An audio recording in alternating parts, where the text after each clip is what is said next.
First, open the base folder and use Slate or another archive tool to unpack the files called pack0.pk3 and pack1_large.pk3. I already have them unpacked. I'll export the Cheshire Cat model as an example. To make our work easier, I'll create a folder called Models in the Games folder, and in it another folder called Cheshire Cat. Now we'll copy all models and textures from the pack folders into this folder we just created. Go to Base, Pack 0, Models, Characters, Cheshire. This folder contains models and animations for the Cheshire Cat. Select everything and copy it to the Models Cheshire Cat folder we just created.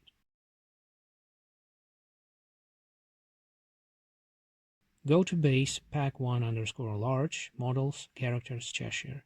This folder contains textures for the model. Copy them to our folder as well.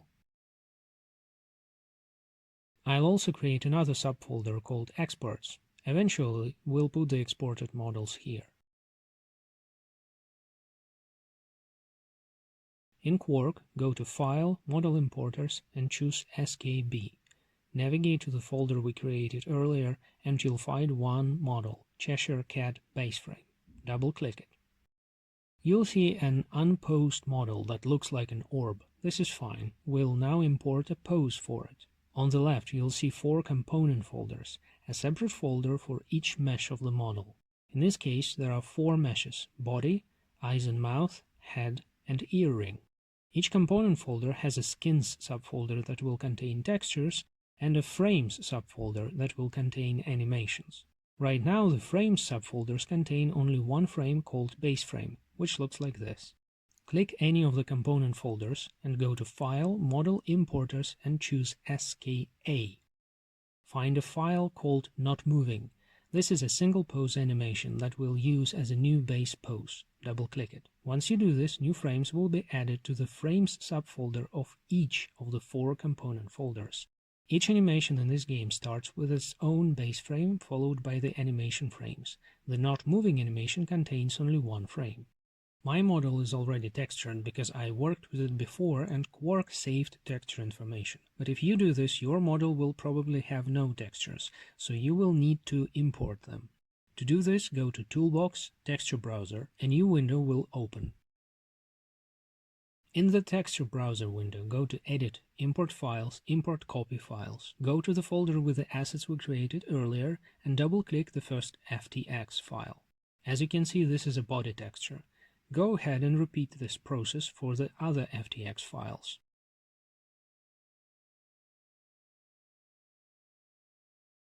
Position the model window and the Texture Browser window side by side for convenience. Click on the component folder for the body mesh once, and then in the Texture Browser window, double-click the file with the body texture. This will add the body texture to the body mesh. Repeat this process for the eyes and the earring. The head mesh uses the same texture as the body. Some textures may look misaligned at this stage. Don't worry, we'll fix this in Blender later.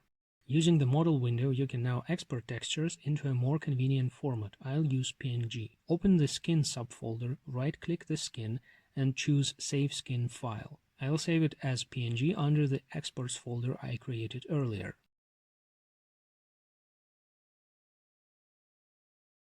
We can finally export the model. This will require a few steps. Hold Ctrl and click each component folder once. Go to File, Model Exporters, and choose MD5 Mesh. Give it a name like Cheshire and click Save and then Export Model. Go to Model Exporters again and pick MD5 Anim. This will export the current pose into a separate file. I'll call it Cheshire_not-moving. Do not close QuaRK. Open Noises and navigate to our Exports folder. Here you'll see a funky-looking mesh and a separate animation file. Now you have a few options. Some people convert these models to FBX, but I could never make this format work well, so instead I use SMD, the source model format. Right-click the MD5 mesh file, choose Export, pick SMD in the drop-down and click Export. Do the same for the MD5 Anim file. Open Blender. As a reminder, you will need Source Model Tools add-on and RTCW add-on installed. I'm using Blender 4.1. Go to File, Import, Source Engine SMD. Navigate to our Exports folder and import the mesh. Ignore the Python error. The model looks weird, but don't worry, it's fine. Now import the animation file the same way. We now have a functioning rigged model, but it's a bit fudged. If you look closely, you'll see that the meshes are slightly messed up, especially the eyes and the mouth.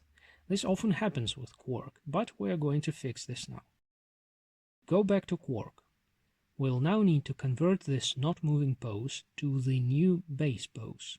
To do this, first open each of the frames subfolder and delete frames called base frame and not moving base frame. Leave the frame called not moving 1. Now click the not moving 1 frame, then click it again and rename it to base frame. Do this in every frames subfolder. Hold Ctrl and click on each component folder. Go to File, Model Exporters and choose MD3. Export the model. Go back to Blender. Press N to open the side panel and find RTCWET in it. In the Import section, click on the folder icon, navigate to the MD3 file we just exported and click Import. I'll also quickly drag the SMD skeleton we created earlier to the SMD collection. We now have 2 models and 2 collections. One model is animated but with screwed up vertices, and one is clean but static. What we need to do now is transfer all vertex data and armature data from the animated model to the static one. First, select all meshes of the static model and press Ctrl J to join them. I'll also rename them for convenience. For now, hide the MD3 model. Go to the Animation tab, open the Dope Sheet or Action Editor, where you'll see a single keyframe. Delete it. In the Object mode, select the MD5 model, go to Modifiers and apply the Armature modifier. Select the armature, switch to Pose mode, and go to Pose, Apply Pose as Rest Pose. Double check that the rest pose was successfully applied.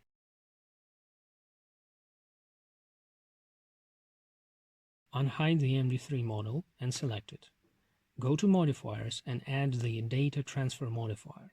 In the Source field, select the MD5 model. Now click the Vertex Data checkbox, unhide the drop-down and click Vertex Groups.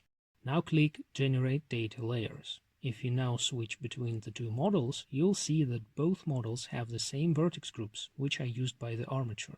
Select the MD3 model and apply the Data Transfer modifier. I'll hide the MD5 model now. Select the MD3 model again, Shift-select the armature, hit Ctrl-P and pick With Empty Groups. You can now switch to Pose mode to double-check that the MD3 model is properly parented to the armature. Congrats, now you have a clean animated model. You can delete the MD5 model now. Let's import some textures. In Object mode, click the model. You'll see that materials are already assigned, so you only need to attach images to them. Pick the first material, click Use Nodes, click the yellow dot next to Base Color, choose Image Texture, click Open and find the PNG we exported from QuArK earlier. Repeat the same for the other materials. Some textures are misaligned. Before fixing them, I'll select the model in Edit mode and separate it by material. Right-click and pick Separate by Material.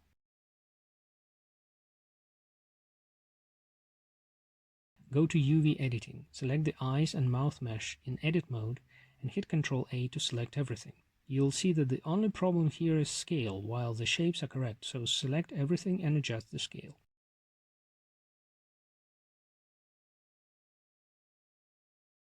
I'll apply Shade Smooth to the model and also fix UVs for the earring. You now have a functional model, so make sure to save your work. Now let's import an animation for it. Go back to QuArK, go to File, Model Importers, SKA, and pick an animation file. I'll pick Walk SKA. Double-click it to add its frames. You're already familiar with this process. Select component folders, go to File, Model Exporters, MD5 Anim, give it a name. Then go to Noises to convert MD5 Anim to SMD. Then go to Blender and import the SMD file. I prefer using nonlinear animation, so I have the dope sheet in one section and the NLA editor in another. Now you can see your walk animation. You can convert it to an NLA strip or use as is, depending on your further modeling workflow. You can repeat this process to export other animations.